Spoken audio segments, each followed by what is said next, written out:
तवे सोवा उत्तम बांभ चेरम लोगोत्तमे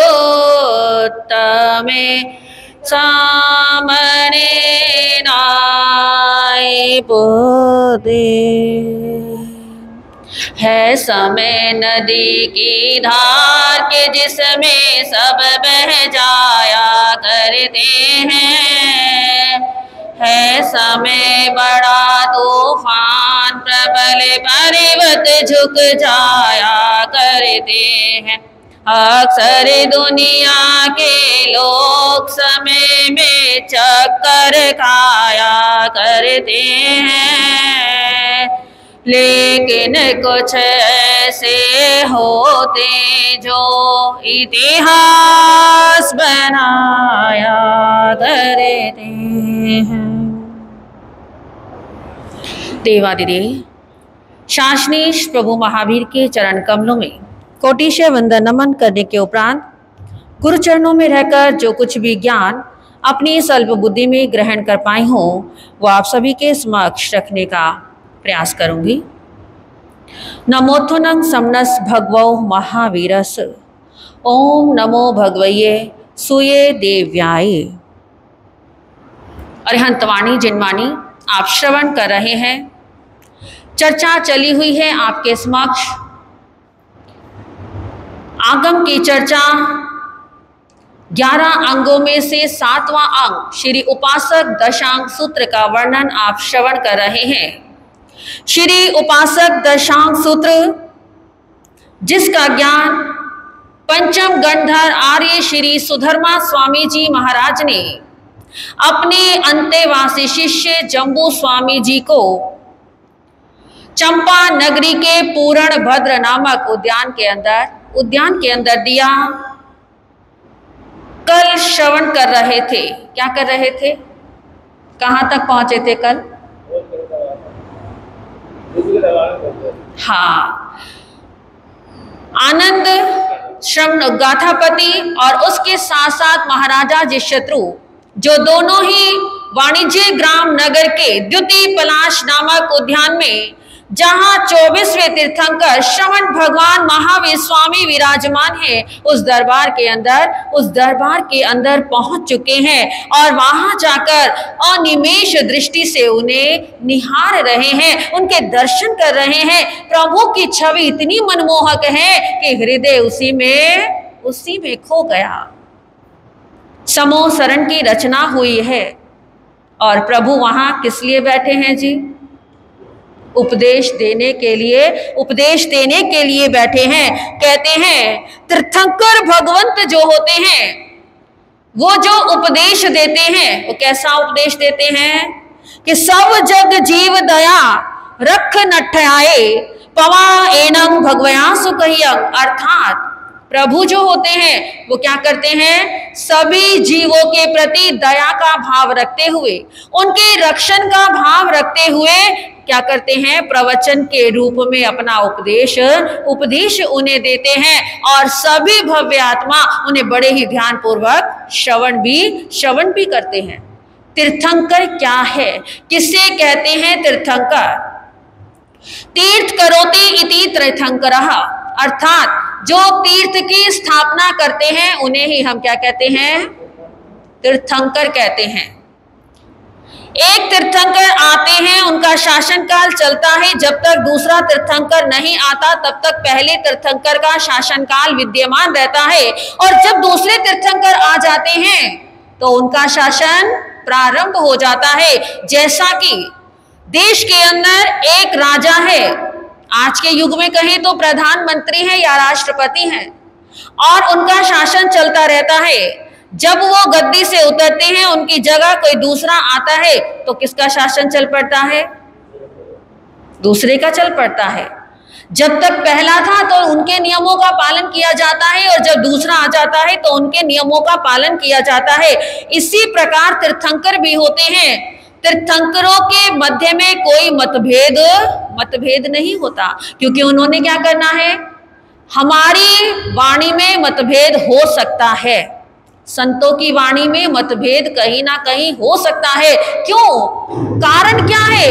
उपदेश तो वही है, प्रभु की वाणी है, लेकिन अपनी अपनी समझ की शक्ति है, अपने अपने प्ररूपणा करने का ढंग है, और उस प्ररूपणा करने के ढंग से क्या हो सकता है? परिवर्तन हो सकता है।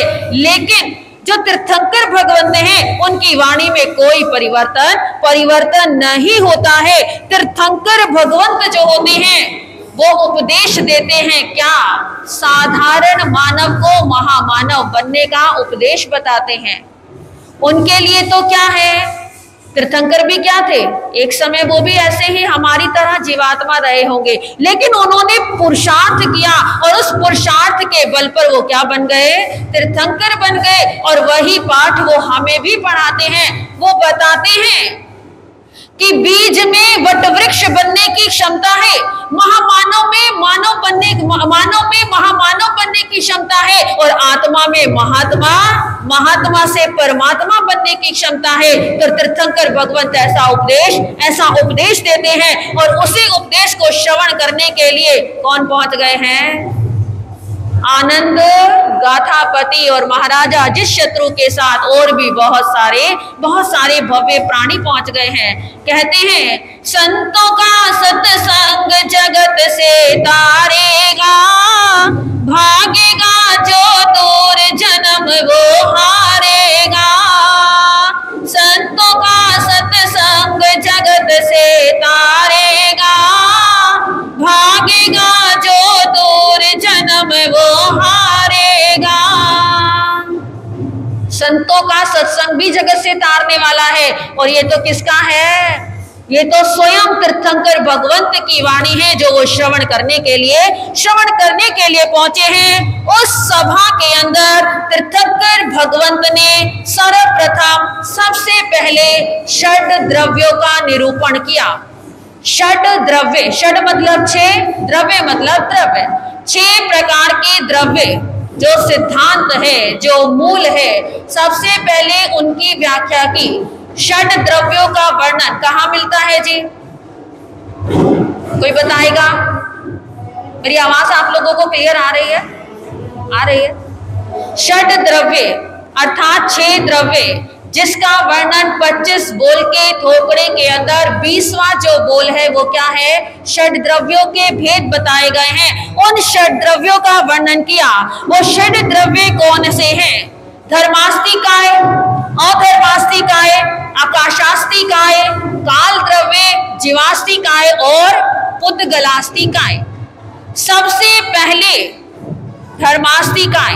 धर्मास्तिकाय क्या है? धर्मास्तिकाय का तात्पर्य है जो चलने में सहायक हो, उसे धर्मास्तिकाय कहते हैं। गतिशील द्रव्य में सहायक जो होता है वो धर्मास्तिकाय कहलाता है।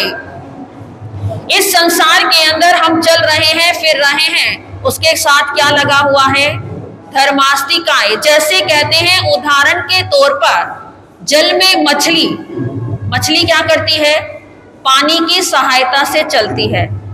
पानी में मछली रहती है तो जिंदा रहती है, चलती रहती है, और पानी ना मिले तो क्या होता है? मछली मर जाती है। लेकिन अब मैं आपसे पूछूं, इसका मतलब मछली यदि पानी में रहेगी तो वो मरेगी नहीं? मरेगी या नहीं मरेगी? मरेगी। ये तो निश्चित है कि जो आया है उसे जाना है, तो मछली मरेगी। लेकिन जब तक मछली पानी में रहेगी, तो जब तक उसका आयुष्य है, वो पानी क्या करता है? उसे सहायता प्रदान करता है। किसमें? चलने में। इसी प्रकार इस संसार के अंदर जो गतिशील तत्वों के सहायक तत्व होते हैं, उससे कहते हैं धर्मास्तिकाय। उसके बाद नंबर 2 पर आता है अधर्मास्तिकाय। अधर्मास्तिकाय उसका ठीक विपरीत हो गया। जो स्थिर रहने में सहायक हो, उसे अधर्मास्तिकाय कहते हैं। उदाहरण के तौर पर आप चले जा रहे हैं, बहुत गर्मी है, प्यास भी लग रही है, पसीने भी आ रहे हैं, और चलते चलते मार्ग में एक वृक्ष दिखाई दे गया, और उस वृक्ष की छाया बहुत बहुत घनी है, तो क्या दिल करता है? 2 मिनट वहां रुक जाएं, 2 मिनट उसमें बैठ जाएं, लेकिन ये आवश्यकता नहीं है कि बैठना ही है। यदि आपकी इच्छा है तो आप बैठ सकते हैं, यदि आपकी इच्छा नहीं है तो आप आगे भी चल सकते हैं। लेकिन वो जो छाया है कहीं ना कहीं हमारी स्थिति में सहायता का कार्य करती है। इसी प्रकार जो अधर्मास्तिकाय होता है वो क्या है, वो हमें रोकने में सहायक होता है, स्थिति में सहायक होता है। उसके बाद है आकाशास्तिकाय। आकाशास्तिकाय का मतलब क्या है, आकाश। सब कुछ क्या है, आकाश है। आकाश का कार्य क्या है, स्थान देना, जगह देना। जैसे कहते हैं दूध में पतासे का दृष्टांत, एक गिलास जो दूध से भरा हुआ है उसमें कुछ आने की जगह नहीं है, लेकिन फिर भी यदि आप उसके अंदर एक पताशा डाल दें या थोड़ी शक्कर डाल दें या थोड़ी खांड डाल दें या थोड़ी चीनी डाल दें तो वो क्या हो जाएगा, उसे स्पेस मिल जाएगा, वो उसके अंदर घुल जाएगी। इसी को कहते हैं आकाश। हम जहां कहीं पूरे संसार में विचरण करते हैं तो जिसके नीचे हम हैं वो सब क्या है जी, वो सब आकाश है। आकाश जो होता है वो स्थान देने का कार्य करता है। आपने बहुत सुंदर भवन बनाया है, पूरी दीवार तैयार कर दी है, लेकिन उस दीवार में कुछ भी आपको लग रहा है पूरा रेडी है, लेकिन जब आप उस दीवार के अंदर कोई खूंटी या कील गाड़ने जाते हैं तो क्या आपको जगह मिल जाती है या नहीं मिलती, मिलती है ना। वो खूंटी उसके अंदर क्या हो जाती है, खूंटी उसके अंदर लग जाती है। एक कमरा जो अनाज से भरा हुआ है, उस अनाज से भरे हुए कमरे के अंदर यदि आपका मन करे कि अनाज से तो कोठा ठसाठस भर गया है, अब इसमें और कुछ नहीं आ सकता, लेकिन यदि आप रेत की मुट्ठी लाएं और उसके अंदर डाल दें तो क्या वो आ सकती है, आ जाएगी, उसमें समा जाएगी। आपने रेत भी डाल दिया, इतना रेत डाल दिया कि अब रेत आने के भी स्थान नहीं रहा, लेकिन अभी भी उसमें स्थान है। यदि आप उसमें पानी डाल देंगे तो पानी क्या करेगा, वो अंदर चला जाएगा। तो इसे क्या कहते हैं, आकाशास्तिकाय, जो स्थान देने का कार्य करता है। उसके बाद है काल द्रव्य। काल द्रव्य का मतलब क्या है, काल किसे कहते हैं, किसे कहते हैं, समय को। समय जो नए को पुराना करता है, पुराने को नया करता है। एक दिन जब बच्चा पैदा होता है बहुत छोटा होता है, धीरे धीरे वो बड़ा होता है और बचपन चलने में आ जाता है, फिर युवावस्था में पहुंच जाता है और धीरे धीरे प्रौढ़ावस्था से पहुंचते हुए वो बुढ़ापे की ओर भी चला जाता है। तो ये क्या है, ये कार्य किसका है, ये कार्य काल का है, जो परिवर्तन दिखाता है। काल के साथ साथ सब चीजें बदलती रहती हैं। आप घर के अंदर कोई वस्त्र लेकर आए, आपने मन में विचार किया इस वस्त्र को तो हम किसी अच्छे ओकेजन पे पहनेंगे, बहुत अच्छे प्रोग्राम पे पहनेंगे, और उस कपड़े को उठाकर आपने अटैची सूटकेस या अलमारी के अंदर बंद करके रख दिया। कपड़ा अलमारी में रखा हुआ है, समय व्यतीत हो गया और उसका नंबर ही नहीं आया पहनने का। कई साल के बाद आपको याद आया कि अरे मैं वस्त्र लाया था और अलमारी में रखा है। आपने उस वस्त्र को अलमारी से निकाला। जब वस्त्र को अलमारी से निकाला, खोल कर देखा तो वो वस्त्र क्या हो जाता है, क्या वैसा ही मिलेगा जैसा आप लेकर आए थे? नहीं, क्या हो जाएगा वो। कई बार तो वस्त्र की स्थिति ऐसी हो जाती है कि जब आप हाथ लगा के देखते हैं तो वो वस्त्र जहां से पकड़ा होता है ना, वहीं से हाथ में आ जाता है। तो ये क्या कारण है, आपने तो कुछ नहीं किया, जैसे लाए थे वैसे ही रख दिया, लेकिन ये काल का प्रभाव है कि धीरे धीरे जो नया वस्त्र था वो भी क्या हो गया, पुराना हो गया। इसे कहते हैं काल द्रव्य। उसके बाद आता है जीवास्तिकाय। जीवास्ति क्या है, जीव। जीव अर्थात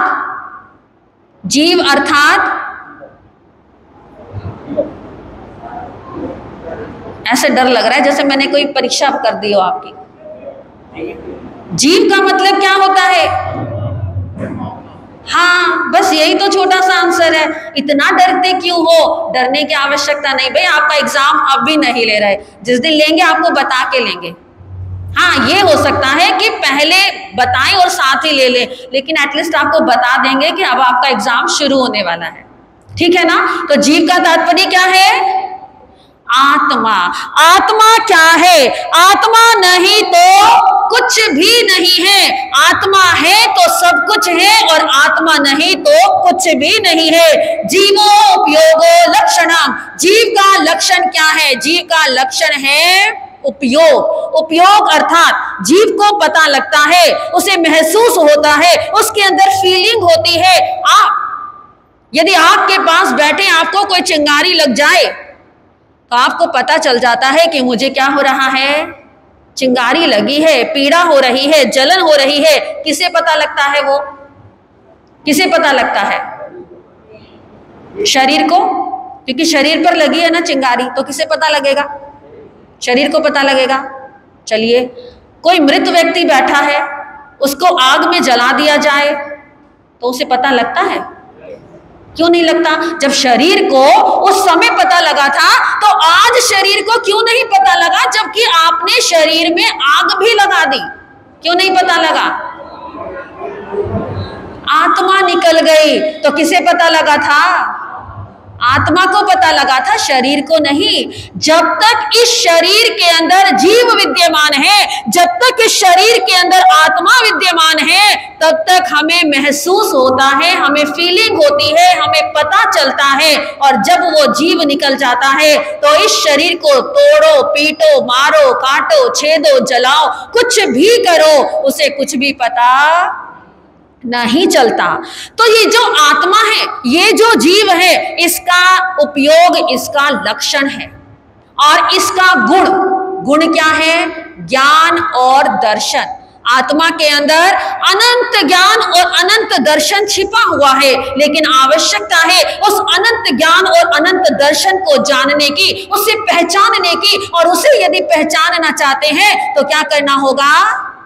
आत्मा के नजदीक जाने का कार्य करना होगा। ये याद रखना होगा कि ये शरीर अलग है और ये आत्मा अलग है। जब हम ऐसा कर पाते हैं तो हम इन दोनों को अलग अलग जान पाते हैं। और इस आत्मा का स्वभाव, क्या स्वभाव है आत्मा का? आत्मा का स्वभाव है ऊर्ध्व गमन। क्या स्वभाव है? अर्थात ऊपर की ओर। कमाल है। स्वभाव क्या है? ऊर्ध्व गमन। और फिर भी आत्मा तो, अब आप ही कह दोगे महाराज जी आप ही रोज बताते हो कि ये आत्मा ऊपर भी जा सकती है और, है ना, देवलोक में भी जा सकती है, नरक में भी जा सकती है, त्रियंच में भी जा सकती है, मनुष्य योनि में भी जा सकती है। तो ऐसा क्यों, जबकि आत्मा का स्वभाव तो ऊर्ध्व गमन करना है? इसका कारण क्या है?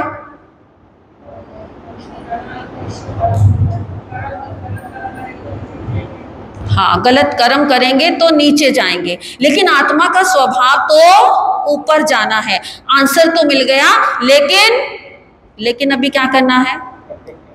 पूरे पॉइंट पर पहुंचना है। तो जब जीव के साथ अजीव का संयोग हो जाता है, आपने क्या कहा? कर्म। अशुभ कर्म करेंगे तो नीचे चले जाएंगे। तो वो जो कर्म है वो क्या है? वो अजीव है, वो पुद्गल है। जब जीव के साथ अजीव का संयोग हो जाता है तो ये आत्मा अधोगमन करने लगती है। कौन सा?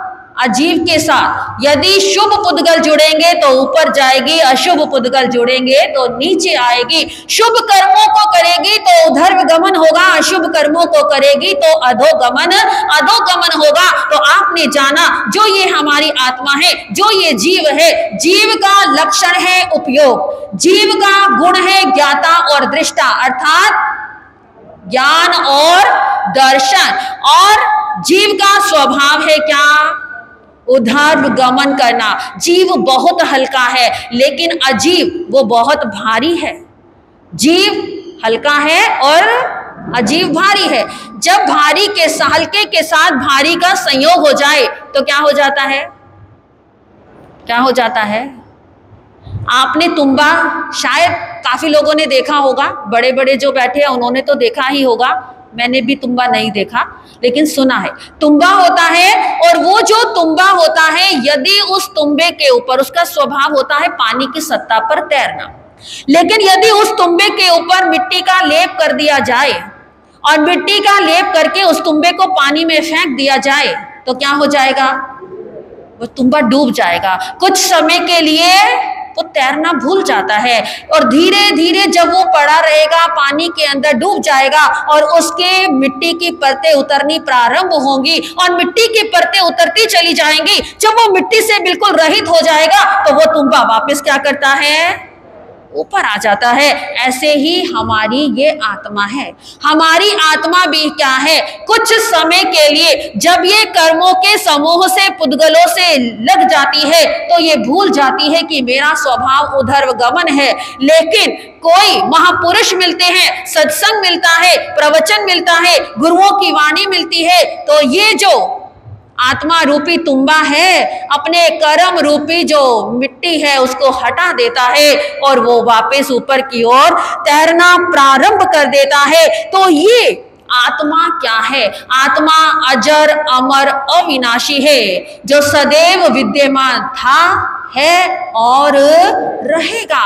सच्चिद आनंद जिसे कहते हैं सच्चिदानंद कहते हैं ना, सनातन संस्कृति में आत्मा को क्या कहते हैं, सच्चिदानंद। यदि इसका संधि विच्छेद किया जाए तो सत, चित और आनंद, अर्थात आत्मा क्या है, सत्य है, चित अर्थात चैतन्यमय है और आनंद मतलब आनंदमय है। तो ये आत्मा तो ऐसी है जो सत्य है, चैतन्य है और आनंदमय है, लेकिन अजीब पुद्गल का संयोग होने पर कुछ समय के लिए ये सब कुछ भूल जाती है। गीता में श्री कृष्ण जी कहते हैं, नैनम छिंदन्ति शस्त्राणि नैनम दहति पावकः। ये आत्मा जो है, इसे शस्त्र जो है वो छेद नहीं सकते और आग इसे जला नहीं सकती। किसे जलाती है आग?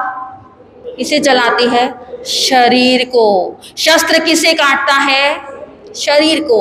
आत्मा को कभी भी ना काटा जा सकता है ना आत्मा को जलाया जा सकता है। हम क्या कहते हैं, कुछ भी होता है, माई बॉडी मेरा शरीर, ठीक है ना, माई इंटेलेक्ट मेरी बुद्धि, ऐसे ही कहते हो ना, ऐसे कहते हो। तो इसका मतलब क्या है, माई बॉडी मेरा शरीर, तो इसका मतलब शरीर मेरा है तो कुछ और भी है। दो चीजें होंगी तभी तो मेरा और तेरा रहेगा। जब तक दो चीजें नहीं होंगी तो मेरा और तेरा कहां से आएगा? तो माई बॉडी मेरा शरीर का मतलब इस शरीर के साथ कुछ और है। वो क्या है जी? वो आत्मा है। आत्मा के साथ ये शरीर है और आत्मा है। आत्मा का कितना महत्व है।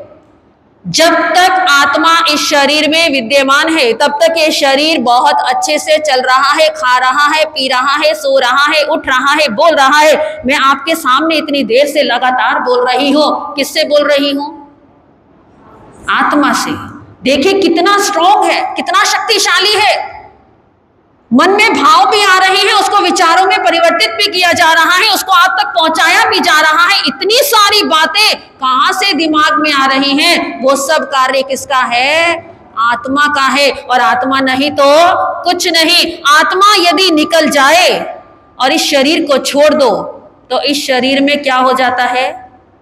कीड़े पड़ जाते हैं। कहते हैं ना, जब किसी की डेथ हो जाए, डेड बॉडी पड़ी हो तो क्या कहते हैं, इसे जल्दी से ले जाओ नहीं तो बॉडी सड़ जाएगी, इसमें कीड़े पड़ जाएंगे। कई बार सुनने में आता है, न्यूज़पेपर में देखते हैं, न्यूज में देखते हैं कि किसी की लाश पड़ी हुई मिली और वो सड़ गई थी, उसमें कीड़े चल रहे थे। तो देखिए आत्मा में कितनी शक्ति है। जब तक हमारे शरीर में ये आत्मा विद्यमान रहती है तो हमारे शरीर में कोई कीड़े नहीं पड़ रहे और आत्मा के निकलते ही कीड़े पड़ने शुरू हो जाते हैं। तो ये आत्मा की शक्ति है। आज हम उस आत्मा को पहचानने का प्रयास नहीं कर रहे, हम उसे जान ही नहीं रहे। हम कहां तक सीमित हैं?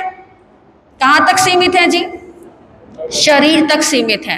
शरीर की देखरेख करनी है, शरीर का ख्याल रखना है, शरीर सुंदर दिखना चाहिए, शरीर स्वस्थ दिखना चाहिए। हर प्रकार से शरीर पर ही हमारा फोकस बना हुआ है। एक अंगूठी जो हीरे की अंगूठी है, एक व्यक्ति ने खरीदी और उस अंगूठी को लेकर इतरा रहा है, उंगली में डालकर देख रहा है, बड़ी सुंदर लग रही है, कितनी प्यारी लग रही है, कितनी अच्छी लग रही है। मेरे पास ये हीरे की अंगूठी है, ना जाने बहुत कम लोगों के पास ये हीरे की अंगूठी होगी। ऐसा व्यक्ति विचार कर रहा है, वो अंगूठी के ऊपर उसका ध्यान केंद्रित है। किसके ऊपर? लेकिन अंगूठी धारण कहाँ की है जी? उंगली याद रहती है? याद रहती है उंगली? नहीं, केवल क्या याद रहता है? अंगूठी याद रहती है। लेकिन ध्यान करें कि यदि उंगली को कुछ हो जाए, यदि उंगली कट जाए, फट जाए, यदि उंगली में कोई एलर्जी हो जाए, तो क्या वो अंगूठी आपके काम आएगी? वो अंगूठी की कीमत कब तक है? जब तक उंगली है तब तक अंगूठी की कीमत है, और जब उंगली नहीं रहेगी तो उस अंगूठी की भी कोई कीमत नहीं रहेगी। इसी प्रकार कहते हैं कि ये जो बॉडी है ना, ये तो आत्मा है तो बॉडी है, आत्मा नहीं तो ये शरीर भी नहीं है। तो फिर हम आत्मा पर ध्यान क्यों नहीं देते? हम सारा दिन इस शरीर के ऊपर ही ध्यान क्यों देते हैं? देना है, क्योंकि शरीर पर ध्यान दोगे तो आत्मा तक पहुंचोगे, है ना। शरीर साधन है, किस लिए? आत्मा का उत्थान करने के लिए। तो शरीर की देखरेख भी जरूरी है, लेकिन केवल शरीर की ही देखरेख जरूरी नहीं है, उसके साथ आत्मा का रक्षण, आत्मा को देखना भी जरूरी है। यदि आत्मा नहीं तो ये शरीर जीरो है। किस प्रकार? कहते हैं जैसे आप कितनी भी जीरो लगा ले तो उसकी कोई वैल्यू है? सभी व्यापारी बैठे हैं यहाँ, कोई वैल्यू है जी? उसकी वैल्यू कब होगी? जब एक लगेगा। एक लगाने के बाद एक जीरो लगाई तो 10 बन गए, 2 लगा देंगे तो 100 बन जाएगा, 3 लगा देंगे तो वैल्यू कहां से बढ़ रही है? एक से। एक है तो हर जीरो की वैल्यू है, और अगर एक नहीं है तो किसी भी जीरो की वैल्यू नहीं है। इसी प्रकार आत्मा है तो हर चीज की वैल्यू है, और आत्मा नहीं है तो किसी चीज की वैल्यू, किसी चीज की कीमत नहीं है। तो ये था जीवास्तिकाय, और उसके बाद आता है पुद्गलास्तिकाय। पुद्गल की चर्चा हम कर ही चुके हैं। पुद्गल क्या है? ये कर्म, जो जड़, ये सब पुद्गल है। जीव एक अकेला, और उसके बाद बाकी के जो 5 द्रव्य हैं वो सब जड़ है। लेकिन ये जो जीवात्मा है कर्मों से बंधा हुआ उन 5 द्रव्यों की ओर ही भाग रहा है। सोना, उठना, बैठना, आराम करना, रेस्ट करना, इसी में हम उलझे हुए रहते हैं। इन शॉर्ट, यदि आप सूक्ष्मता में जानना चाहें इन 6 द्रव्यों को, तो जीव है, जीव अर्थात आत्मा, और उसके बाद है पुद्गल। पुद्गल का मतलब है अजीव, और उसके साथ साथ आकाश, जो जीव और अजीव को स्पेस देने का स्थान है, उसे हम कहते हैं आकाश। और उसके बाद आता है धर्मास्तिकाय, मीडियम ऑफ मोशन। उसके बाद आता है अधर्मास्तिकाय, मीडियम ऑफ रेस्ट। और उसके बाद नंबर 6 पर आता है काल। काल का मतलब क्या है? चेंज, जो हमारे जीवन में चेंजेज होते हैं, परिवर्तन होते हैं। तो ये 6 द्रव्यों की व्याख्या जो आज शमन भगवान महावीर स्वामी के समूह शरण में पहुंचे हुए थे, भव्य प्राणी चितशत्रु राजा आनंद गाथापति, वो इसको सुन रहे हैं 6 द्रव्यों की व्याख्या को, और प्रभु ने वो 6 द्रव्य की व्याख्या की। अभी तो देशना चल रही है ना। तो 6 द्रव्यों का वर्णन इस माध्यम से आपके समक्ष आया शॉर्ट में, और आगे की चर्चाएं करेंगे आने वाले समय में कि प्रभु ने क्या उपदेश दिया और कैसे आनंद गाथापति आनंद श्रवणोपासक बन गया। इन्हीं शब्दों के साथ ओम शांति।